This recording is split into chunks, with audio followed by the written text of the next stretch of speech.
बिहार में आय जाति निवास प्रमाण पत्र बनाना चाहते हैं तो अब यहाँ पे इसका जो नया प्रक्रिया है ना उसको यहाँ पे शुरू कर दिया हुआ है, क्योंकि सामान्य प्रशासन विभाग के द्वारा जो है पोर्टल पे अपडेट आ चुकी है। अब कोई बिहार में आय जाति और निवास प्रमाण पत्र बनाना चाहते हैं तो उनको जो है केवल आधार कार्ड ही देकर अपना सर्टिफिकेट इशू करने की अनुमति नहीं मिलेगी। अब इसमें जो है अलग से भी आपको डॉक्यूमेंट देने पड़ेंगे। कौन से सर्टिफिकेट के लिए कौन सा डॉक्यूमेंट आपको देना पड़ेगा, इसकी पूरी प्रक्रिया इस वीडियो में बताएंगे। वीडियो थोड़ा सा लंबा हो सकता है लेकिन जानकारी आपको कहीं ना कहीं परफेक्ट मिलेगा, तो इस वीडियो को शुरू से अंत तक लेकर जरूर देखिएगा और हो सके तो प्लीज़ वीडियो को शेयर कर दीजिएगा, क्योंकि बहुत सारे लोग ऐसे हैं जो कि वीडियोज को शुरू से अंत तक लेकर नहीं देखते हैं, तो कहीं ना कहीं उनको जानकारी जो है सही और सटीक देखने को नहीं मिलता है। और बेसिकली जो साइबर कैफे वाले हैं जो केवल आधार कार्ड को डालकर जो है सर्टिफिकेट के लिए अप्लाई कर लेते थे, अब ऐसा नहीं होगा। एक्स्ट्रा डॉक्यूमेंट यहाँ पे सरकार आपसे मांग रही और कहीं ना कहीं जरूरी भी है, क्योंकि बहुत सारे लोग ऐसे हैं जो कि फर्जीवाड़ा करते थे। आप देखेंगे बहुत सारे लोग ऐसे हैं जो है दूसरे कास्ट से और दूसरे कास्ट का सर्टिफिकेट बनवाकर उसका बेनिफिट ले रहे हैं। बहुत सारे लोग जो है आधार कार्ड में उधर उधर करके अपना जो है जाति प्रमाण पत्र, आय प्रमाण पत्र, निवास प्रमाण पत्र इशू कर ले रहे हैं। अब ऐसा नहीं होगा। इसके लिए जो आपको प्रूफ देना पड़ेगा, जो प्रूफ के रिगार्डिंग हमने आगे बात किया हुआ है। वीडियो थोड़ा सा अच्छा लगे तो वीडियो को लाइक करिएगा, ठीक है। देखिए, सबसे पहले आपको पता ही है कि बिहार में आय जाति निवास प्रमाण पत्र बनाना है तो सबसे पहले आपको आरटीपीएस का जो ऑफिशियल पोर्टल है ना, यहीं पे आना होता है और इसी के माध्यम से अप्लाई कर पाते हैं आप, ठीक है। यहाँ पे देखिए सामान्य प्रशासन विभाग का आपको बटन देखने को मिलेगा, क्लिक करिएगा तो इसमें आवासीय प्रमाण पत्र आपको बनाना है या फिर जाति प्रमाण पत्र बनाना है या फिर आपको आय प्रमाण पत्र बनाना है। तो इसमें क्या है ना कि अपडेट यहाँ पे आ चुका है। सबसे पहले आवासीय प्रमाण पत्र के रिगार्डिंग हम बात कर लेते हैं। इस पे क्लिक करेंगे तो इसका जो है 3 स्तर होता है। जैसे कि मान लीजिए मुझे अंचल स्तर का बनाना है, इस पे क्लिक करेंगे, आपके सामने जो है फॉर्म खुल के आएगा। फॉर्म में कोई भी चेंजेस नहीं हुआ है, जिस तरह से आप फॉर्म भरते हैं उसी तरह से फॉर्म आपको भरना है। इसमें कोई जानकारी देने वाली जरूरी चीजें नहीं है, आपको पता ही है किस तरह से फॉर्म को भरना है। लेकिन नीचे आएंगे तो यहाँ पे इन्होंने जो है एक डॉक्यूमेंट का लिस्ट यहाँ पे दिया हुआ है, जिसमें से कोई एक डॉक्यूमेंट आपको देकर अपना जो प्रमाण पत्र है ना उसको यहाँ पे इशू करना पड़ेगा, ठीक है। तो जैसे कि आवासीय प्रमाण पत्र बनाना चाहते हैं तो इसमें आपको कौन कौन से डॉक्यूमेंट अब यहाँ पे एक्स्ट्रा देने होंगे। देखिए, बताया गया है कि आवास प्रमाण पत्र के प्रूफ हेतु आवेदक या फिर आवेदिका के माता पिता या फिर पूर्वज का जो अभिलेख समुचित डॉक्यूमेंट है ना वो यहाँ पे मान्य होंगे। अब इसमें इन्होंने डॉक्यूमेंट का लिस्ट दिया हुआ है, इसमें से कोई एक डॉक्यूमेंट आपको देना पड़े अगर आपको निवास बनवानी है। अब इसमें देखिए रसौ अभिलेख का मतलब क्या होता है,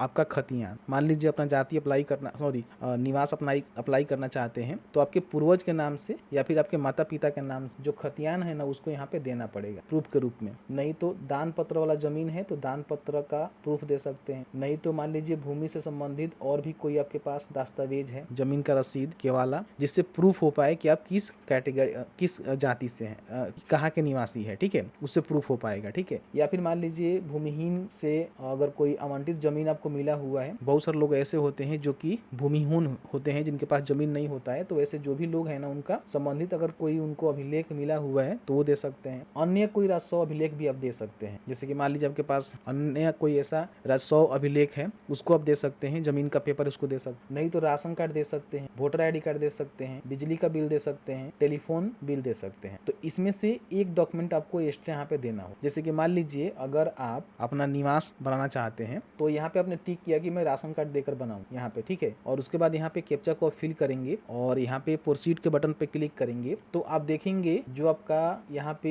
जानकारी है ना, एक तो पहले से आप लोग डॉक्यूमेंट दे ही रहे थे, जैसे कि वोटर आईडी कार्ड दे सकते हैं, मतदाता पहचान पत्र दे सकते हैं या फिर आधार कार्ड दे सकते हैं, जो कि पहले से आप देते आ रहे हैं। तो ये तो डॉक्यूमेंट आपको देना ही देना है। और इसके साथ देखेंगे तो एक और डॉक्यूमेंट यहाँ पे ऐड हो चुका है, जिसका आप सिलेक्शन करेंगे ना वही डॉक्यूमेंट यहाँ पे आएगा और इसको ही आपको देना पड़ेगा। मैंने आपको बताया कि यहाँ पे मैंने जो है राशन कार्ड का सिलेक्शन किया हुआ है। देखिए यहाँ पे राशन कार्ड का सिलेक्शन किया हुआ है, तो यहाँ पे देखेंगे तो ये राशन कार्ड ही मांग रहा है, तो यहाँ पे राशन कार्ड सिलेक्ट करके यहाँ पे आपको देना पड़ेगा। तो देखिए कंपलसरी भी है, स्टार मार्क लगा हुआ है। तो अगर आप निवास बनाना चाहते हैं तो केवल आधार से नहीं बनेगा, उसके साथ ही साथ इसमें से कोई एक प्रूफ आपको देना पड़ेगा अपना निवास प्रूफ करने के लिए। तो ये जो है निवास प्रमाण पत्र के लिए अपडेट। अच्छा, मान लीजिए अगर कोई यहाँ पे जाति प्रमाण पत्र बनाना चाहता है तो इस पे क्लिक करके अंचल स्तर के बटन पे क्लिक करेगा तो फॉर्म तो सेम वैसे ही भरना है, फॉर्म में कोई भी बदलाव नहीं किया गया है, लेकिन डॉक्यूमेंट में बदलाव होगा, ठीक है। देखिए बताया गया है कि इसमें खतियान दे सकते हैं, दान पत्र का पेपर है तो वो दे सकते हैं, जमीन से संबंधित कोई दस्तावेज है तो वो दे सकते हैं, भूमिहीन के मामले में अगर आपको कोई जमीन दिया गया है तो उससे संबंधित जो दस्तावेज होते हैं, अभिलेख होते हैं वो दे सकते हैं, या फिर अन्य कोई राजस्व अभिलेख आपके पास है जो आपका जमीन का कोई पेपर हो सकता है, रसीद हो सकता है, वो भी आप दे सकते हैं। इसके साथ ही साथ मान लीजिए बताया गया है है कि अन्य कोई आपके पास पेपर है वो लगा सकते हैं। अगर मान लीजिए आपके पास कोई पेपर नहीं है तो राजस्व अभिलेख अगर आपके पास नहीं है तो ऐसे स्थिति में अपना जो स्थल है ना उसका निरीक्षण करवाना होगा, आग्रह करना होगा, उसके बाद ये वाला प्रमाण पत्र आपको देना होगा जिसके आधार पे आपका जो जाति प्रमाण पत्र है उसको इशू किया जाएगा। अच्छा, इस पे क्लिक करेंगे तो जो भी डॉक्यूमेंट का आप सिलेक्शन करेंगे, जैसे कि मान लीजिए मैं यहाँ पे अन्य राजस्व अभिलेख का सिलेक्शन यहाँ पे करके और कैप्चा को भर के यहाँ पे सबमिट करेंगे तो आप यहाँ पे देखेंगे तो अगर आप जिसका भी सिलेक्शन करेंगे, जैसे मान लीजिए हमने खतियान का यहाँ पे सिलेक्शन किया, मेरे पास खतियान है, ठीक है, तो यहाँ पे आप देखेंगे तो खतियान ही अपलोड करने के लिए आपको बोलेगा। बाकी इसमें से कोई एक डॉक्यूमेंट आप दे ही सकते हैं जो पहले आप दे रहे थे, आप सभी को पता ही है। कोई भी डॉक्यूमेंट का सिलेक्शन करके अपलोड कर देंगे और यहाँ पे अपना जो राजस्व अभिलेख खतियान है जिसका आपने सिलेक्शन किया हुआ है, जैसे कि यहाँ पे, ठीक है, जो भी आप सिलेक्शन करेंगे ना उसका ही डॉक्यूमेंट आपको यहाँ पे देना होगा, सिलेक्ट करके कंपलसरी है। तो ये बदलाव किए गए हैं। पहले आप आधार कार्ड देकर बना लेते थे, लेकिन अब क्या है कि जमीन का पेपर आपको देना पड़ रहा है, ठीक है। वैसे मान लीजिए अगर कोई यहाँ पे अपना आय प्रमाण पत्र बनाना चाहता है तो उसके लिए भी यहाँ पे डॉक्यूमेंट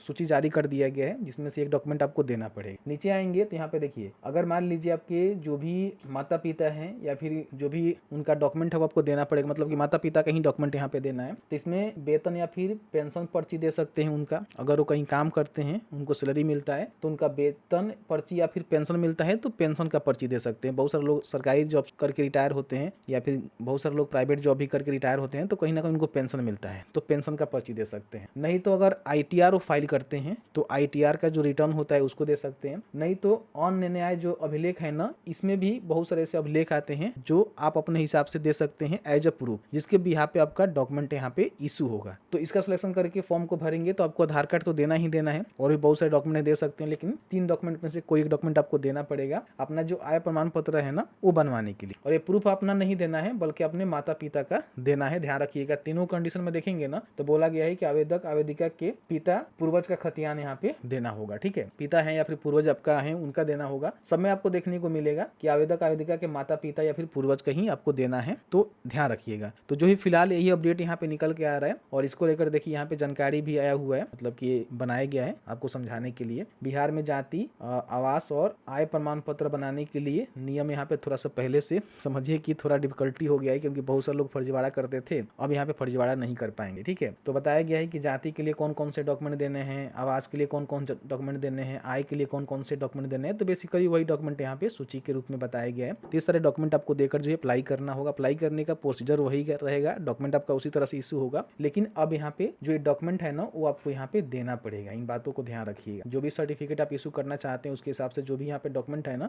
इसमें से किसी एक डॉक्यूमेंट अपने माता पिता का देना पड़ेगा, तभी जाकर आपका यहाँ पे सर्टिफिकेट इशू हो पाएगा। तो अभी जो फिलहाल यही अपडेट निकल के आ रहा है। बाकी फॉर्म भरने का वही प्रोसीजर है, कहेंगे तो अलग से वीडियो ला देंगे आय के लिए, जाति के लिए और निवास के लिए। बाकी सरकार की तरफ से और भी बहुत सारे अपडेट आने वाले हैं इसको लेकर क्लैरिफिकेशन में, तो उसके लिए हम अलग से वीडियो बनाए। आई होप आपको वीडियो अच्छा लगा है तो वीडियो को लाइक करें, शेयर करें और आपके मन में कोई भी सवाल है तो हमें जरूर बताएं। जहां तक हमारी नॉलेज होगी हम आपके साथ साझा करने की पूरी कोशिश करेंगे।